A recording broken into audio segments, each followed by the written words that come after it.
सांस्कृतिक कार्य विभागाच्या वतीने आणि आमच्या चित्रनगरीच्या माध्यमातून आम्ही एक अभिनव प्रयोग सुरू केलाय, उपक्रम सुरू केलाय, ज्यामध्ये जे जुने सिनेमे, चित्रपट याची एक मोठी परंपरा, विशेषतः मराठी सिनेमांची, आणि दर्शक ते पुन्हा पुन्हा पाहू इच्छितोय. आणि मग दर्शकांना, प्रेक्षकांना ती एक व्यवस्था करून द्यावी म्हणून जुन्या काळातला छत्रपती शिवाजी महाराजांवरचा चित्रपट असेल, संत ज्ञानेश्वर, संत तुकाराम असेल, असे दुर्मिळ चित्रपट आणि महत्वाचे काही चित्रपट जुने यांना आपण पुन्हा प्रेक्षकांसमोर दाखवण्याची मराठी सिनेमाची योजना केली. आणि मग त्याचा एक क्लब, त्यात आज सामना हा जो जुना चित्रपट आहे त्याला 50 वर्ष पूर्ण झाली. त्यानिमित्ताने चित्रपटाचे निर्माते रामदासजी, डायरेक्टर जब्बारजी, त्यात गाणं गायलेले गायक रवींद्रजी, या सगळ्यांबरोबर संवाद आणि चित्रपट पाहण्याचा हा उपक्रम, त्याचा आज कार्यक्रम होता. मी त्यात सहभागी झालो.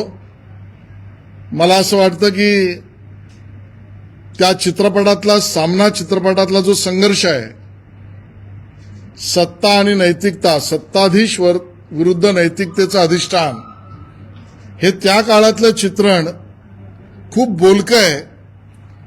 आणि म्हणून त्या चित्रपटाला आज पाहणं याचा अर्थ त्या काळात असलेला संघर्ष पुन्हा डोळ्यासमोर आणण्यासारखं आहे. या अर्थाने या चित्रपटाच्या काय म्हणू आपण त्याला, पुनःप्रदर्शनाला चांगला प्रतिसाद मिळालाय. एवढंच म्हणेन की त्यावेळेला सामना नाव खूप आदराने घेतलं जायचं. आता शुभेच्छा देऊत. सर, याला लागूनच म्हणजे विषय सामनाचा आहे, तर त्याच सामनातून अगदी त्या पक्षाच्या प्रमुखांपर्यंत रामरक्षाचं एक नवं आंदोलन सुरू करण्यात आले. आणि आज रामरक्षाचं आंदोलन हे थेट नागपुरात, म्हणजे जिथं संघाची स्थापना झाली, संघाचं मुख्यालय आहे, त्याच सगळ्या लोकांनी राम मंदिराची चोरी सुरू केली आणि त्यांच्या विरोधात उद्धव ठाकरे आज नागपुरात आंदोलन केलं. आणि विशेषतः याला जोडून रामनगरमध्ये होते, तिथं इथून देवेंद्र फडणवीस आपल्या निवडणुकीचा प्रचाराला नारळ फोडला. बघा, आंदोलनाचं स्वातंत्र्य सगळ्यांनाच आहे. आंदोलनाला काही बंदी किंवा रोख कोणी घातलेली नाही. आणि आंदोलनावर रोख घालण्यासाठी आमचं उद्धव ठाकरेंच्या मुख्यमंत्री काळातलं सरकार थोडंच आहे. कारण हनुमान चालिसा म्हणायला बंदी घालून रोख घालणारे उद्धवजी हे मुख्यमंत्री म्हणून महाराष्ट्राने पाहिलेत. आणि दुसऱ्या बाजूला रामरक्षेच्या आंदोलनाला कुठलीही वैधानिक रोख न घालणारं देवेंद्र फडणवीसांचं सरकार आपण पाहतो आहोत. गमतीचा भाग आहे, हनुमान चालिसाला विरोध करणारे आज रामरक्षा करू पाहत आहेत.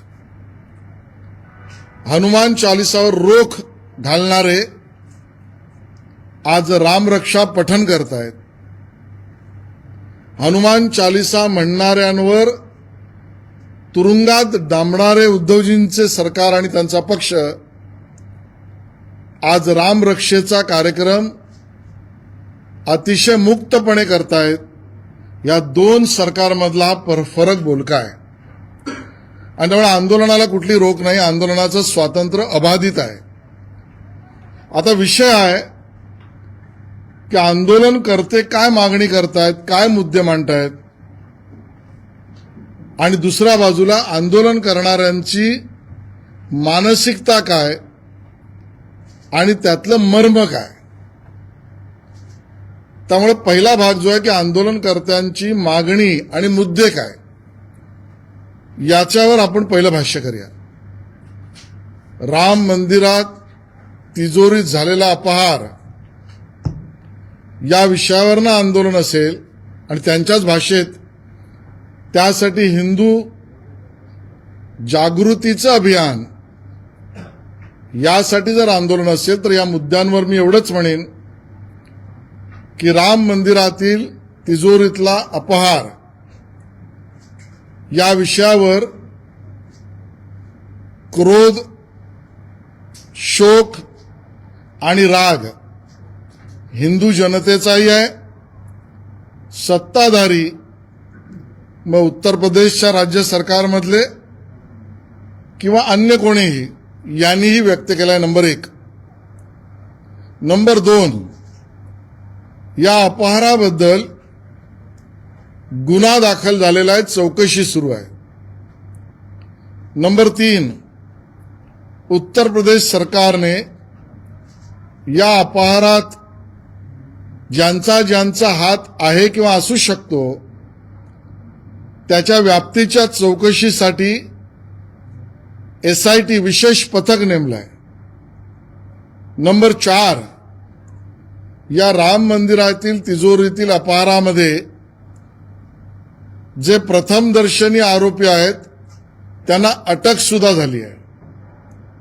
नंबर 5, या न्यासाशी संबंधित काही व्यक्तींनी राजीनामा सुद्धा दिलेला आहे. नंबर 6, या राम मंदिर तिजोरीतल्या अपहाराच्या विषयातना हिंदू समाजाच्या किंवा भारतीय समाजाच्या भावना ज्या दुखवल्यात त्याबद्दल शोक व्यक्त केला नाही तर कारवाई केलेली आहे. आणि नंबर 6, आताच परमेश्वराकडे माफी मागून त्याच्यावर शुद्धी अशा पद्धतीचं राम मंदिरामध्ये वैधानिक धार्मिक अभियान सुद्धा सुरू झालं आहे. सांगण्याचा मुद्दा, आंदोलन करण्याचे मुद्दे आणि मागणे या विषयावर उत्तर प्रदेश सरकारने कोणालाही पाठीशी घातलेलं नाही. या सगळ्यावर कारवाई होते आहे आणि त्यामुळे पहिल्यांदा आंदोलनकर्त्यांच्या मुद्द्यावर मी या ठिकाणी उत्तर दिलेलं आहे. आता आंदोलकांची मानसिकता आणि मर्म याच्यावर बोलू. जर हिंदू जागृती आणि राम मंदिरमधला अपहार या मुद्द्यावरच आंदोलक आंदोलन करणार असतील तर त्या आंदोलकांची पार्श्वभूमी समजून घेतली पाहिजे. यामध्ये राजकारण आहे की नाही समजून घेतलं पाहिजे. यामध्ये भूमिकांमध्ये बदल आहे की नाही समजून घेतला पाहिजे. यामध्ये राजकीय अभिनिवेश आहे की नाही समजून घेतलं पाहिजे. आणि हे सगळं बघितल्यावर लक्षात येतं की जे आज उभाटा सेना आंदोलन करते त्यांना हिंदू जागृती करण्या अगोदर राम, रामभक्ती, रामरक्षा आणि राम मंदिर यावर बोलण्या अगोदर समस्त हिंदू समाजाची माफी मागावी लागेल. अयोध्येच्या राम मंदिरात जाऊन प्रभू रामचंद्राच्या चरणांशी नाक घासावं लागेल. याचं कारण, ज्या शरयू नदीमध्ये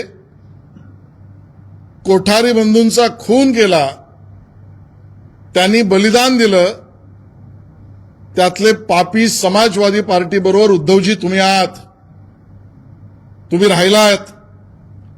त्यामुळे हिंदू जागृती आणि राम मंदिर आणि राम रक्षा यावर बोलण्याआधी तुम्हाला हिंदू समाजाची माफी मागावी लागेल.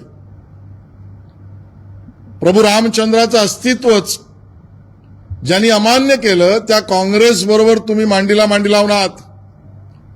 त्या काँग्रेसला सडेतोड प्रश्न विचारावा लागेल की तुम्ही दाखल केलेलं प्रतिज्ञापत्र हे चुकीचं आधी म्हणा, कारण आमचं हिंदू जागृतीचं अभियान आहे असं उद्धवजींना म्हणावं लागेल. असा सडेतोड सवाल ते विचारणार आहेत का काँग्रेसला, हा आमचा प्रश्न आहे. राम सेतू याबद्दल ज्यांनी न्यायालयात भूमिका मांडली की रामाचं अस्तित्व नाही, राम सेतू मान्य नाही, त्या काँग्रेसच्या हातात हात तुम्ही घातलात. त्या काँग्रेसला तुम्ही माफी मागा हिंदू जनतेशी, कारण आम्ही हिंदू जागृती करत आहोत असं उद्धवजी म्हणणार का? आणि हे प्रश्न संयुक्तिक होतात, कारण आंदोलनकर्त्यांची मानसिकता आणि मर्म आणि बदललेल्या भूमिका स्पष्ट करतात. आणि म्हणून माझं म्हणणं आहे, हे आंदोलन हे तोंड देखलेपणाचं आहे. या आंदोलनात हिंदू समाजात किंवा रामभक्तांमध्ये असलेली व्यथा मांडण्याचं नाही, यात काही राजकीय कथा मिळते का, हा उद्धवजींचा प्रयत्न आहे. त्यामुळे हिंदू समाजाच्या व्यथेसाठी नाही, हिंदू मतांच्यातनं काही राजकीय कथा निर्माण करता येऊ शकते का, यासाठी आंदोलन आहे. आणि म्हणून या आंदोलनाला अधिष्ठान नाही. हे आंदोलन राजकीय हेतूने प्रेरित आहे आणि आंदोलनकर्त्यांचा त्यावर कुठल्याही पद्धतीचा अधिष्ठानात्मक भूमिका नाही. शेवटला माझा मुद्दा आहे, जो मी मुद्दामून मांडतोय, अधोरेखित करून मांडतोय. या आंदोलनामागे षडयंत्र आहे असं माझं मत आहे. उद्धव ठाकरे यांनी मांडलेल्या भूमिका आणि हे आंदोलन राम मंदिरातला अपहार यातला बहाणा घेऊन केलेलं षडयंत्र आहे. ते षडयंत्र दोन गोष्टींचं आहे. एक तर यातून ज्या कुठल्या मंडळींना मंदिर, हिंदूंच्या भावना, रामभक्तीच्या भावना याला बदनाम करता येईल असं जी मंडळी प्रयत्न करत असतील, त्या मंडळींना बरं वाटावं म्हणून उद्धवजी आंदोलन करतायत का, हा आमचा प्रश्न आहे. बरं, हे ज्या लोकांना वाटतं राम मंदिर उभारणीत हिंदूंचा सहभाग, राम मंदिराच्या बाबतीत असलेल्या भावना यातनं हिंदूंच्या बदनामी होऊ नयेत असं वाटणाऱ्या जे नागरिक आहेत त्यांच्याबरोबर उद्धवजी उभे नाहीत. यातना काही विशिष्ट वर्गाच्या लोकांना बरं वाटेल आणि त्यातना लांगुल चालनाचं, अपीजमेंटचं राजकारण एका विशिष्ट वर्गाच्या मतांसाठी उद्धवजी करतायत. हे लांगुल चालनाचं आंदोलन आहे. आणि दुसरं षडयंत्र म्हणजे महाराष्ट्रातल्या नागरिकांना आणि हिंदूंना या विषयात गुंतवून ठेवण्याचं आवाहन करायचं. आणि दुसऱ्या बाजूला SIR जेव्हा चालू आहे, यामध्ये एका विशिष्ट वर्ग यांना त्यांच्या नोंदणीची मुभा द्यायची आणि हिंदूंना SIRच्या विषयावरून भरकटवायचं, मतदार नोंदणीच्या विषयावरून भरकटवायचं, असा तर डाव उद्धवजींचा नाही ना. एका विशिष्ट वर्गाला खुली सूट मतदार नोंदणीच्या SIR कामात द्यायची आणि हिंदूंना या विषयात सर्व कायदेशीर प्रक्रिया अपहाराच्या बाबतीत झाल्यानंतर सुद्धा यात गुंतवून ठेवण्याचं आवाहन करायचं. या पद्धतीचं काम करणाऱ्या कार्यकर्त्यांना मतदार नोंदणीत SIR मध्ये सहभागी न होता आंदोलनात बिझी करायचं, असं षडयंत्र असावं अशी दाट शक्यता मला वाटते. तुम्ही खूप गंभीर आरोप करता SIR प्रक्रियेसंदर्भात. जर बघितलं तर सरसकट आता प्रक्रिया सुरू आहे आणि त्याच वेळी अशा पद्धतीचे आंदोलन. दुसऱ्या बाजूला राज ठाकरे या सगळ्या आंदोलनापासून दूर दिसत आहेत. त्यांच्या पोलिंग एजंटला वगैरे SIR प्रक्रियेबद्दल राज ठाकरे खूप आक्रमकपणे आदेश देणं किंवा कामाला लावण्याच्या प्रक्रियेत आहेत. मुंबईत दादरमध्ये आंदोलन झालं त्यावेळी देखील राज ठाकरे यांना खुलं असं आमंत्रण नव्हतं. निवडणुकी आधी एकत्र आलेले परत मुद्द्यावरून भरकटलेलं असं म्हणायचं, म्हणजे काही वेगवेगळे मुद्दे घेतात. बघा, ह्या दोन भावांचा व्यक्तिगत प्रश्न आहे, पारिवारिक प्रश्न आहे, त्यावर मला बोलायचं नाही. दोन पक्षांनी एकत्र यावं की न यावं हा सर्वस्वी उबाटा सेना आणि मनसे यांचा अंतर्गत प्रश्न आहे. उबाटा सेनाने राज ठाकरे यांना आंदोलनात बोलवावं किंवा बोलवल्यानंतर राज ठाकरे यांनी जावं की न जावं हा त्यांच्या व्यक्ती स्वातंत्र्याचा प्रश्न आहे. पण विषय रामाचा असल्यामुळे मी एवढंच म्हणेन, एका बाजूला उद्धवजी राम नाम आणि रामरक्षा घेत आहेत, पण प्रभू रामचंद्राने सत्ता त्याग करून स्वतःच्या भावाला सत्ता दिली होती. या ठिकाणी दोन भावांचाच संदर्भ घ्यायचा झाला तर प्रभू रामचंद्राचा आदर्श बाळगून पक्षांतर्गत सत्तेत उद्धवजींनी राज ठाकरे यांना दिलेली वर्तणूक ही आपल्याला मी सांगण्याची आवश्यकता नाही.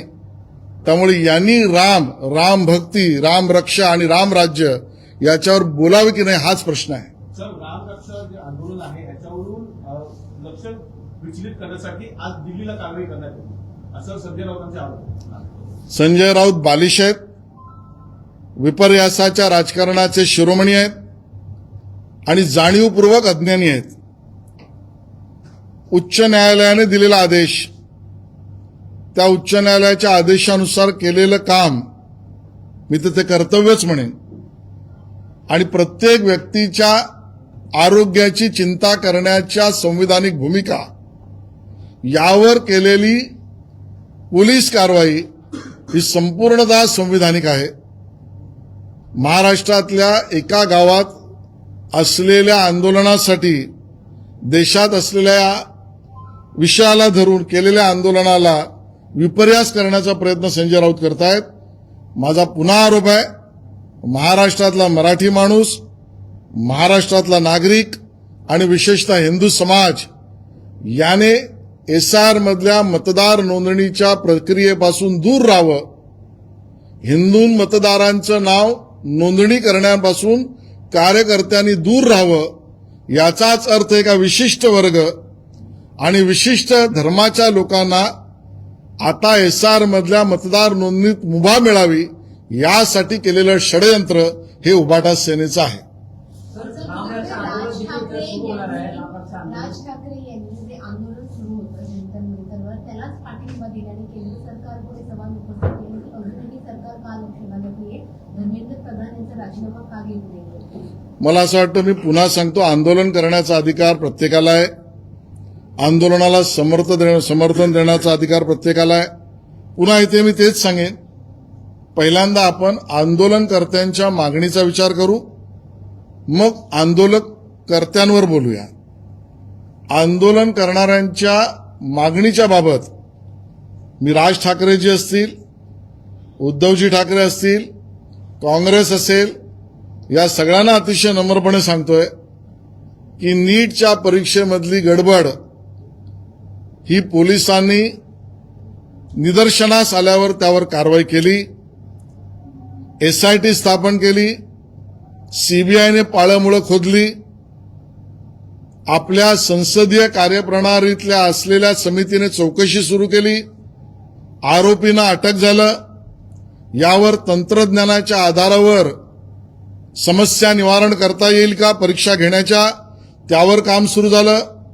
यात कोणालाही सरकारने पाठीशी घातलेलं नाही. यात असा आरोपही नाही संबंधित मंत्री किंवा संबंधित मंत्र्यांच्या जवळचे कोणी यांनी काही गुन्हा केलाय, व्यक्तिशः त्यांचा काही त्यामध्ये हातभार सहभाग आहे असा आरोपही नाही.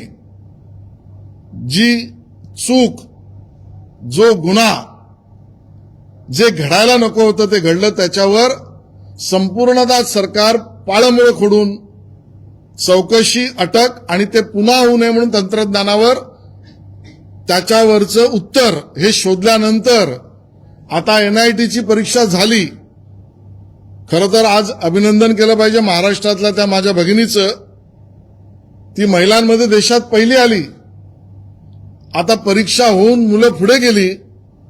त्यामुळे आता या व्यवस्थेत सुधारणा करण्यासाठी काही सूचना असतील तर त्या जरूर आंदोलनकर्त्यांनी केला पाहिजे, एवढंच मी त्या ठिकाणी सांगेन. रामरक्षा आंदोलनाच्या ठिकाणी मोठ्या प्रमाणात बॅनरबाजी करण्यात आली होती, मात्र ते बॅनर तिथल्या महानगरपालिकेने हटवलेले आहेत. जे वैध आहे त्याच्यावर कारवाई होणार नाही, जे अवैध होईल त्याच्यावर कायदेशीर कारवाई होईल. स्वतःच्या आंदोलनाला जनसमर्थन मिळत नाही, त्यामुळे सहानुभूती निर्माण करायची, त्यासाठी केलेला हा कावेबाज प्रयत्न उभाटा सेनेचा आहे. अशी जी नीटच्या बाबतीत तुम्ही आता महाराष्ट्रातली महिला प्रथम आली, पण नीटच्या बाबतीत आज काही माध्यमांमध्ये देखील अजूनही हा घोळ कायम नाही अशा बाबतीत देखील बातम्या येत आहेत. 722 मार्कांचा पेपर होता किंवा अनेकांना जी आन्सरशीट दिली गेली होती त्यातल्या काही बदलाचा किंवा त्याबद्दल देखील तक्रारी प्राप्त होतात. या बाबतीत नेमकं काय शासनाची भूमिका आहे? व यावर नीट घेणाऱ्या आपली जी संस्था आहे ते उत्तर देतील. कुठल्याही पद्धतीची चूक असेल तर त्याला झाकलं जाणार नाही, ही सरकारची भूमिका आहे. सर एक वेगळा प्रश्न, लॉरेन्स बिश्नोईकडून आमिर खान यांना देखील आता आधी आमिर खान, त्यानंतर शेट्टी, सलमान खान, त्यानंतर आता म्हणजे हे सगळे जर बघितलं तर अर्ध्यापेक्षा जास्त बोलणे तुमच्या मतदारसंघात राहतं आणि अशा वेळी अशाच मोठ्या सेलिब्रिटीजला धमक्या येणं किंवा फक्त धमक्याच नाही तर काही ठिकाणी शूटिंग देखील झालं होतं, तर नेमकं कसं बघतं? नाही, महाराष्ट्राचं सरकार आणि मुंबईचं पोलीस याबद्दल सजग आहे. सलमान खान असो वा आमिर खान यांना बिश्नोई असो का अजून कोणी यांनी धमक्या दिल्या असतील तर पोलीस त्याच्यावर कारवाई करतील. अशा पद्धतीने कायदा हातात घेणं किंवा गुन्हेगारी करणं याला संपूर्णतः रोख लावून कारवाई करण्याचं काम मुंबई पोलीस करतील.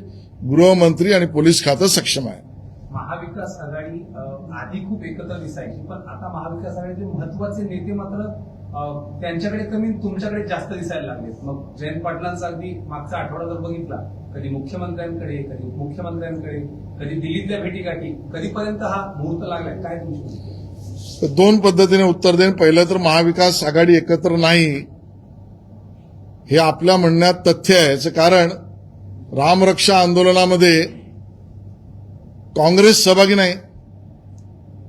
रामरक्षा आंदोलन नागपुरात होत आहे, तर संजय राऊत हे परमपूज्य सरसंघचालक मोहन भागवतजी किंवा मुख्यमंत्री महोदय देवेंद्रजींना पत्र लिहित आहेत, आमंत्रण देत आहेत. पण दुसऱ्या बाजूने काँग्रेसच्या नाना पटोले का विजय वडेट्टीवार यांना बोलवत नाहीयेत.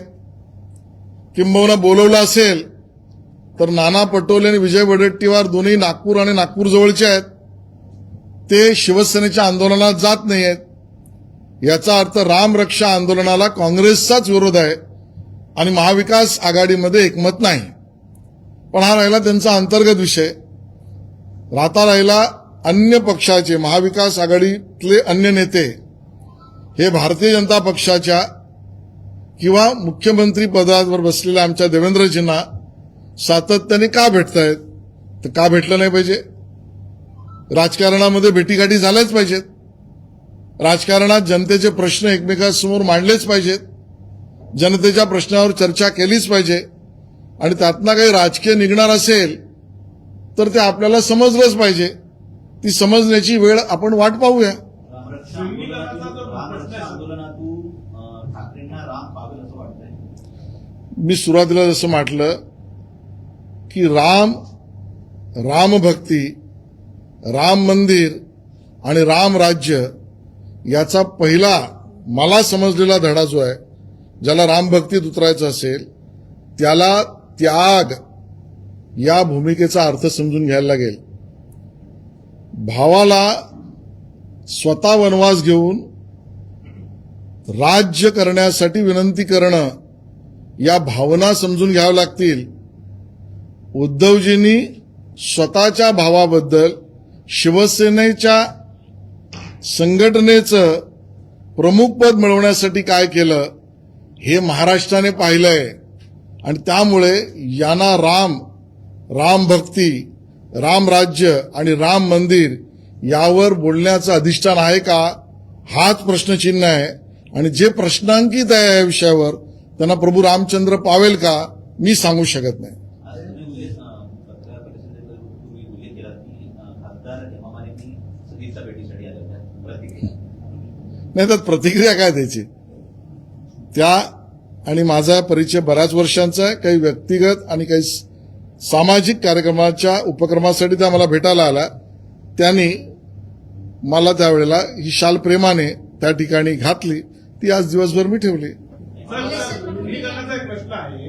दोन्ही राष्ट्रवादींनी एकत्र यावं आणि नंतर विलीन व्हावं एनडीएमध्ये, असं एक चर्चा सुरू आहे. नाही, चर्चेवर मी उत्तर काय देऊ? चर्चा करणाऱ्यांना पहिलं एकमत करू द्या. मुळात अशी चर्चा आहे, यावर त्यांना भाष्य करू द्या, त्यानंतर आम्ही प्रतिक्रिया देऊ. निलेशचंद्र मोदी म्हणताय की स्वर्गामध्ये इंद्र आणि राज्यात देवेंद्र, महाराष्ट्राचा राम ही देवेंद्र फडणवीस आहे, असं त्यांनी वक्तव्य केलं. नाही, मी हे ऐकलेलं नाही. दोघी नागपूरचे आहेत. जयंत पाटलांबद्दल परत एक ठोस प्रश्न की ज्या पद्धतीनं जयंत पाटील हे पहिल्यांदा मुख्यमंत्र्यांची भेट आणि त्यानंतर लगेचच एकनाथ शिंदे यांची भेट, अर्थ खात्यासंदर्भाची चर्चा वारंवार सुरू आहे. खरं तर राष्ट्रवादीच्या देखील नेत्यांना माहीत नव्हतं म्हणजे ते भेटतायत करतायत. अशा पद्धतीनं जर जयंत पाटील तुमच्याकडे येण्यास इच्छुक असतील किंवा वेगळ्या गटातला असतील, भाजपची किंवा एकंदरीत काय स्वागत कराल, काय कराल?